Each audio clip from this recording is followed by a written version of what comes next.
Marty here, nextlevelguitar.com. I'm going to show you a cool minor 7 chord and a voicing of it that I do quite a bit, and some cool things, that would be based off of it. Some cool little kind of groove ideas. So let's talk about a minor chord. I'm playing a C minor 7 chord. But the first thing, let's just take our, maybe the first kind of minor bar chord that we would learn would be something like this. And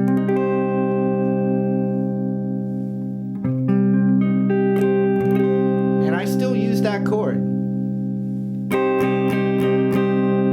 And then to make that a C minor 7 as opposed to just a C minor chord, I could just take my pinky off. I have that. And that's a great chord. I use that all the time. I was just rapping with my confidant here, David, about some of his favorites as well, just picking his brain.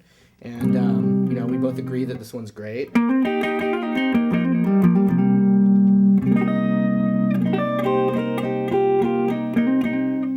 But here's one that I do a lot. And what I do is I take... it's basically this chord, but without the A strings just getting muted. But what you do is you change your fingering, and then it opens up some stuff I like to do below the shape. But then I also have, like a pinky above the shape too that I can do some stuff with. And here it is. I put my middle finger on the root, which for us, since we're playing a C minor chord, is the 8th fret. So I put that right there. And that finger is going to be, if I just use the tip of my middle finger on that root note, it's going to be muting the A string. And then I take my ring finger and I just slap it across all the rest of the strings besides the A string like this. It's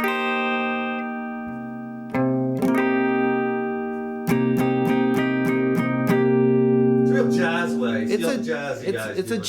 Yeah, it's a jazz. And one reason is because it goes really nice to its 9 chord right here. So like if I play a C minor 7 chord like this, it's just really nice to go to the F9. Like,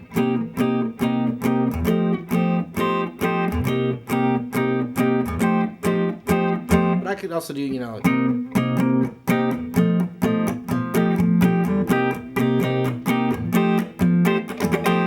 and then the pinky exists for both of those chords too, so I could go.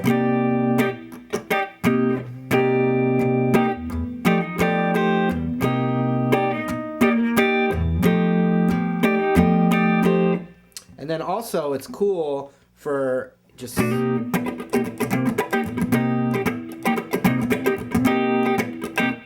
I like it with the, just the super funk strumming, because I can just relax and mute it. It's just really comfortable for me at this point. It was awkward for me at first, but now I use it all the time. Like...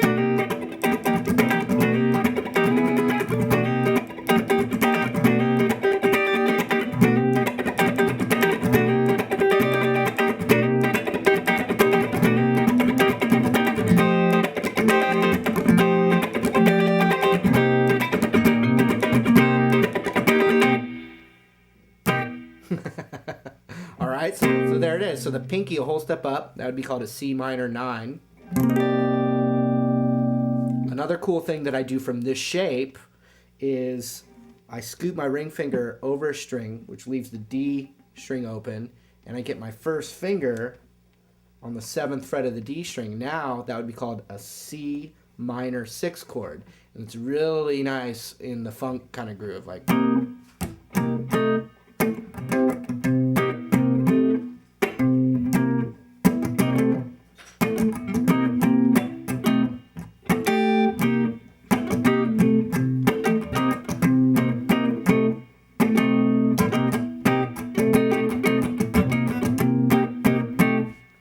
And then another thing, in a more swingy kind of jazz thing, a bass player could just be playing a walking bass line in C minor.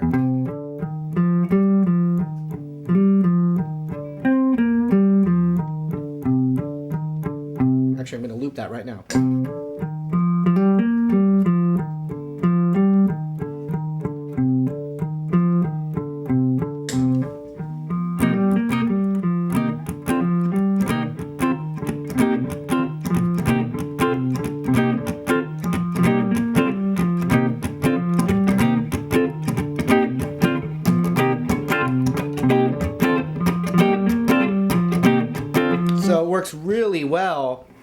from just being slid up, even though it's all still in C minor. And in the funk John Scofield kind of vibe that he did with Medeski Martin Wood, which I love.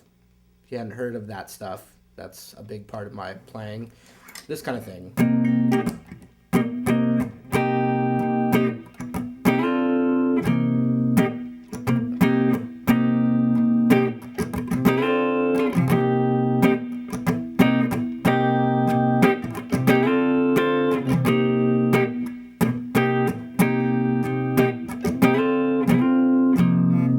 That's a great little just vamp that you can just solo over for 28 minutes and 22 seconds. If you go over that extra second, though, you're done.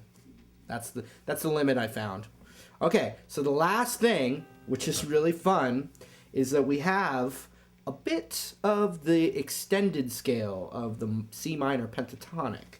So if I have my C minor pentatonic right here, the extendo would go a whole step below C to B flat, which is the 6th fret, 6 to 8, and then 6 to 8 on the next string, on the A string. So what I find though with this chord shape, which is really cool, and this works really well, I find in like more of a power trio setting. You know, if you're playing with a bunch of musicians, it can tend to get muddy if you do this. But it works really well. I do it a lot when I'm doing my like solo guitar playing, or power trio is a real nice thing. So we can strum the whole chord as we add this kind of thing.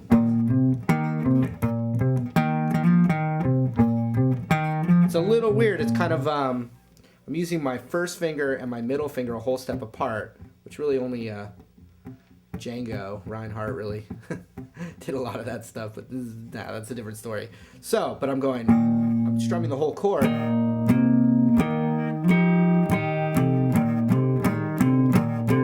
Let's check it out.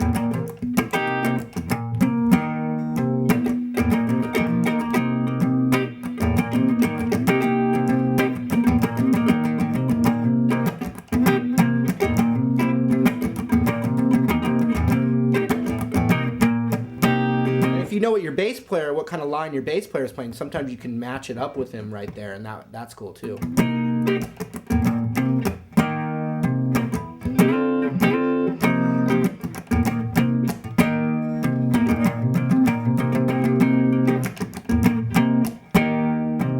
Okay, check this out. I'm gonna go do the exact same thing on the 3rd fret, which would be the G minor, just 4 chord.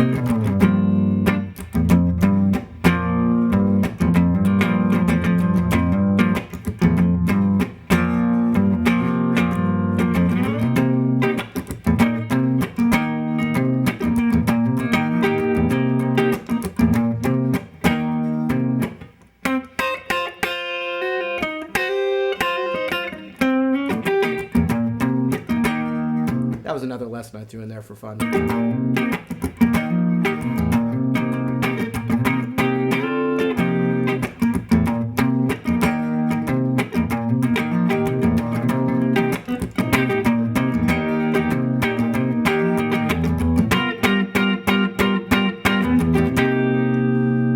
So that's the concept, and you'll find really cool ways to to incorporate that. But I find there's some really good reasons for, like, when you're playing through maybe some jazz standards, why you would want to play it that way. It opens up the hand for, like a 2-5-1 progression is a one term. And I mean, it's not stuff we have to worry about in this particular moment in time. But yeah, that's the minor 7 chord that maybe you hadn't discovered yet. Or if you do know about it, maybe you've seen some new ideas to try out yourself. All right? So, I think that's it. We'll have another lesson coming up soon for all your guitar needs and necessities. Marty Schwartz is my name. Love you guys. Next level.